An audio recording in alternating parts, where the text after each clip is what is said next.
Mbak.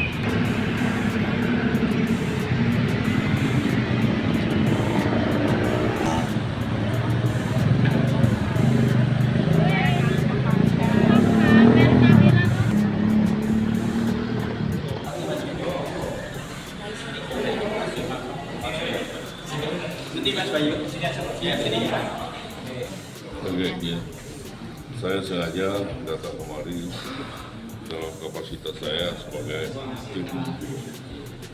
divisi dari hukum ya, divisi hukum. Saya mau memastikan, pertama menyampaikan keprihatinan baik pada korban maupun pada keluarganya dan pada teman-teman relawan yang lain. Kemudian saya akan memastikan bahwa perilaku atau perbuatan dari para pelaku terhadap mereka ini betul-betul akan diproses secara hukum. Saya nggak mau hilang begitu aja ya, karena saya melihat perlakuan ini adalah perlakuan yang brutal, yang kejam, yang sadis. Bayangin anak kecil dikeroyok oleh 20 orang oknum TNI. Kalau misalnya sesama anak sekolah umur segitu berkelahi, buat saya nggak pernah biasa, paling kita orang tuanya, gurunya. Tapi ketika oknum TNI yang melakukan perbuatan seperti itu, jarak saya mendidih melihatnya ya. Tujuannya agar hal ini tidak terulang ya di daerah-daerah lain. Kita masih ada 42 hari lagi. Ya, saya nggak mau ini terulang. Dan saya akan ketemu dengan Dankinya, saya akan mendengar versi mereka dan saya akan memastikan masalahnya sudah sampai di mana di penegakan hukumnya. Bila perlu, saya akan ketemu dengan kepala staf TNI Angkatan Darat. Saya minta perhatian dan tujuan lain supaya teman-teman relawan yang lain dimanapun di seluruh Indonesia ini jangan patah semangat, jangan takut. Ya, kita lawan dalam arti bukan melakukan kekerasan yang sama ya, tapi semangat kita harus tetap membara ya, tekad kita adalah menegakkan keadilan ya, menegakkan kebenaran. Kalau mereka kampanye untuk pasangan Ganjar Mahfud, so what, itu hak mereka. Bahwa mereka melakukan kesalahan dalam tanda kutip karena knalpot ya, ini itu soal lain ya. Mereka bisa ditindak dengan undang-undang tentang lalu lintas jalan, tetapi tidak diperlakukan seperti itu.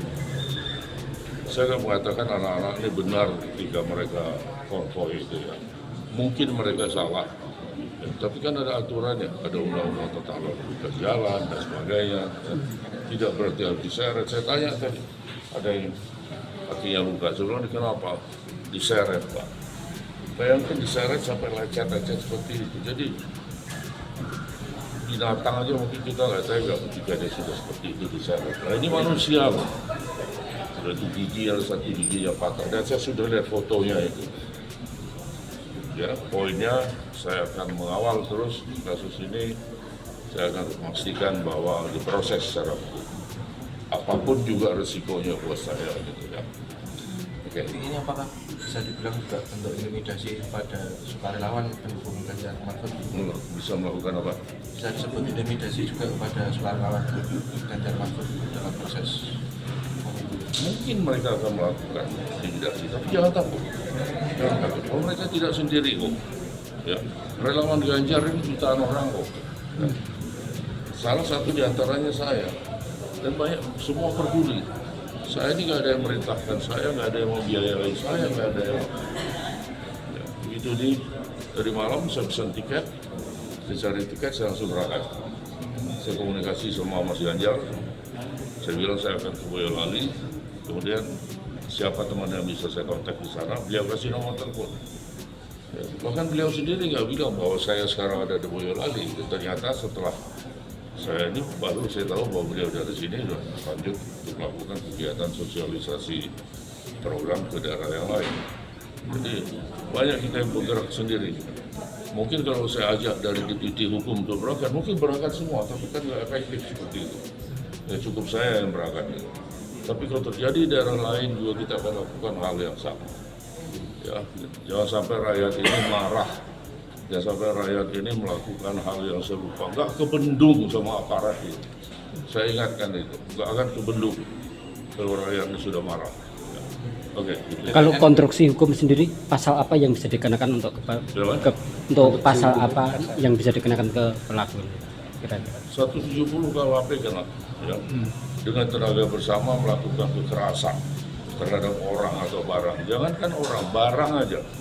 Ya, kita punya bunga ini misalnya dihancurkan oleh lebih dari 1 atau 2 orang dengan tenaga bersama-sama. Itu ada pasalnya, apalagi manusia. Ya. Kalau bahasa sehari-hari itu pengeroyokan itu, ancaman pidana ini bisa ditahan. Gitu.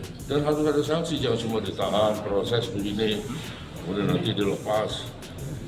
Dan supaya mereka punya otak. Bayangkan kalau itu adikmu, bayangkan kalau itu anakmu, diperlakukan seperti itu. Ketika mereka tidak menggunakan itu, apa masih berguna tentara seperti itu?